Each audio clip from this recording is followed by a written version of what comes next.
how I got entries on gold, multiple entries. So the first one was using this weekly fair value gap. As you can see, Mm. what I did was I aligned the weekly fair value gap with the daily. And then if we go to 4 hour, there's also a fair value gap there as well. And then right here as well. Then if you go to 1 hour time frame, you can see on the 1 hour time frame, we also have fair value gaps resting around that same region. So I already have that marked out here. So right there, you can see the 1 hour fair value gap resting right there. And after we mitigate, Yes, good. I just went straight to 5 minutes time frame.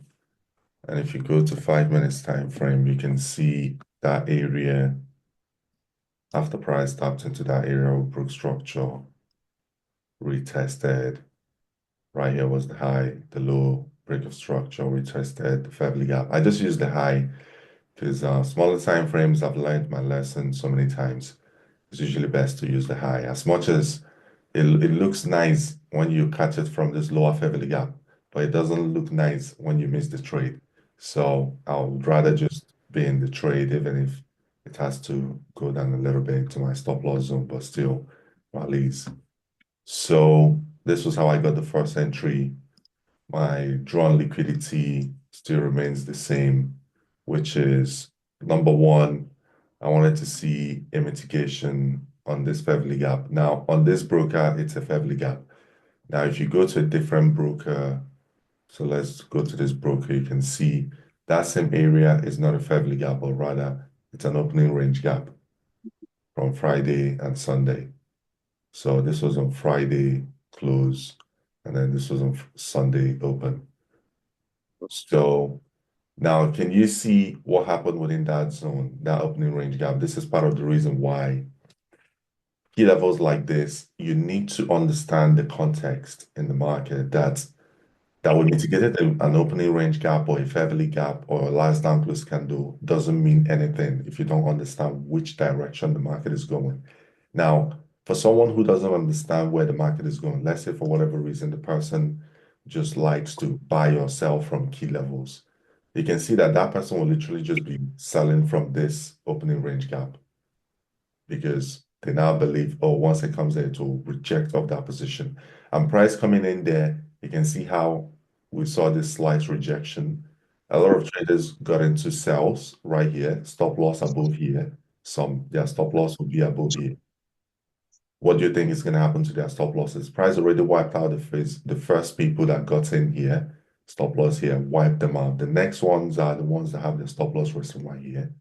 So potentially, I still anticipate for another impulse move to run them out because looking at this, we can already see, There is, and also we can already see candle without wicks as well, showing us multiple areas of liquidity that price will easily come and smash into. So,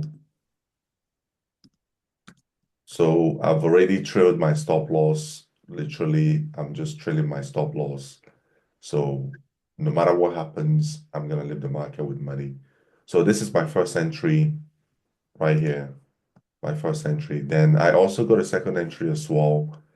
And for my second entry, what I did was I waited for a 1 hour break of structure.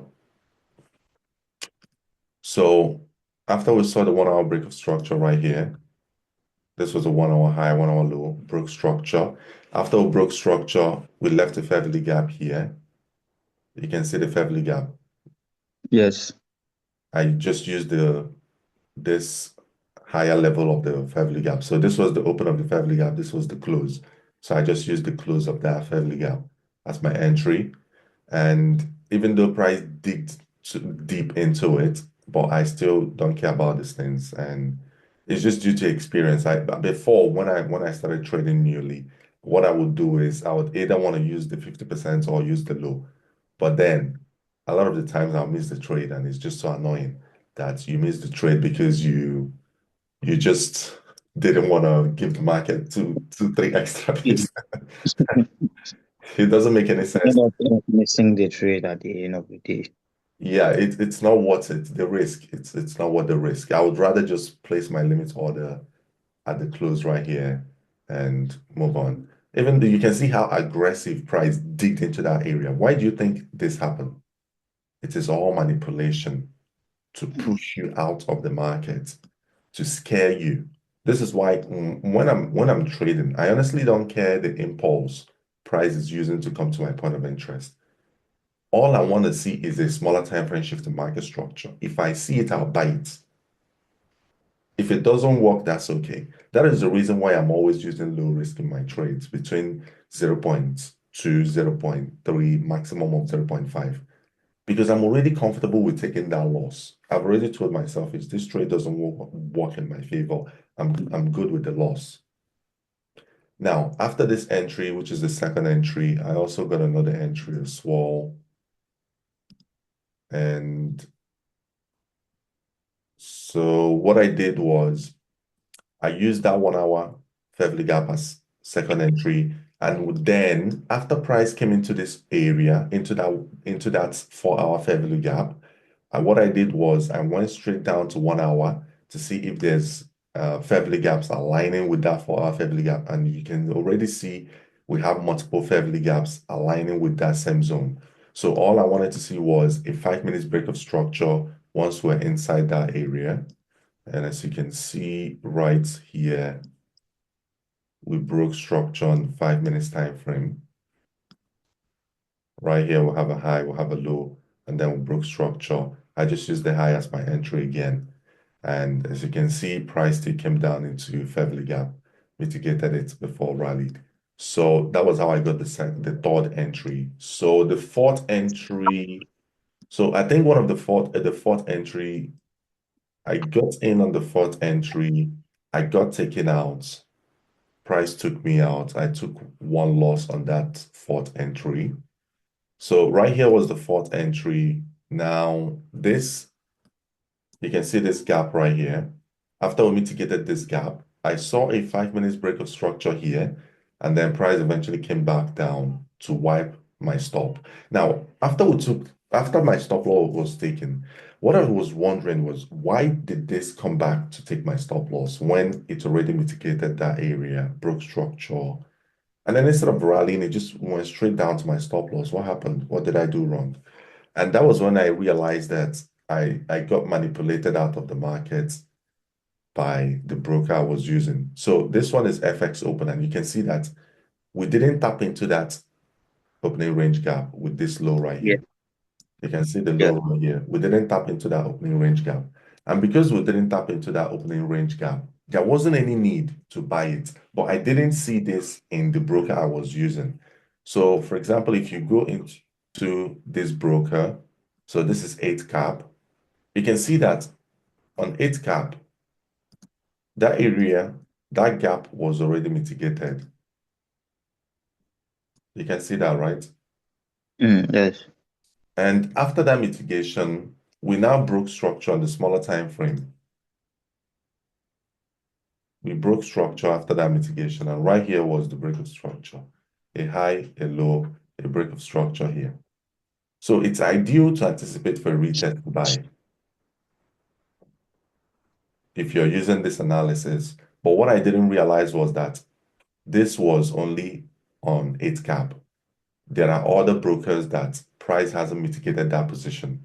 So if I if I had looked at FX open, I wouldn't have bought from here.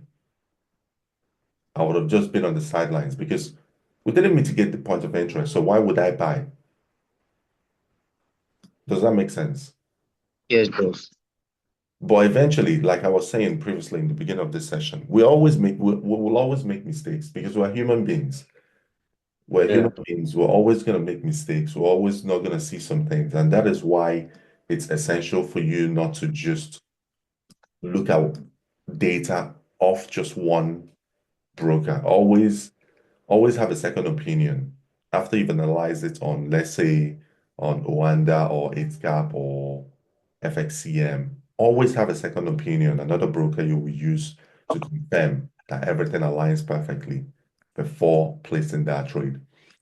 So for my fourth entry, what I now did was after this one took me out, the next thing I did was I waited to see a mitigation in here. And after price tapped into that position here, took my stop loss, which was resting right here, mitigated this gap. The next thing I wanted to see from here was either 15 minutes or a 5 minutes break structure, and then I'll buy it. And as you can see on 15 minutes time frame, we'll have a high, we'll have a low, and then we'll broke structure. After we broke this structure, all I did was I just placed my limit order on this high. And you can see how price literally tapped me in, and there was literally zero drawdown on that trade, and we rallied. And this is part of the reason why I will always prefer to use the high as my entry over using a Febly gap or last down close candle. Because imagine if you were waiting for price to mitigate, for example, this Febly gap, you would have missed the trade. Yes, sir. And you see those instances, this is part of the reason why I will always prefer to use the high as my entry because I've missed countless trades trying to always use the Febly gap or last down close candle. So they all have their advantages and disadvantages, but if you're using the high, you'll be in more profitable positions and your risk to reward will be a bit lower. If you're using the Febly gap, your risk to reward will be higher, but you miss out on so many trades. And when you do the math, you realize that using the high will be a much profitable entry model than the Febly gap. So this is how I got my fourth entry on gold. So if you wanted to get another entry, fifth entry, all you have to do is the moment you tap this high, you just wait for a 3 minutes break of structure and buy it again. But I didn't do that because I already stacked up too many positions. I was just like, nah, I'm not adding anymore. It's already too much.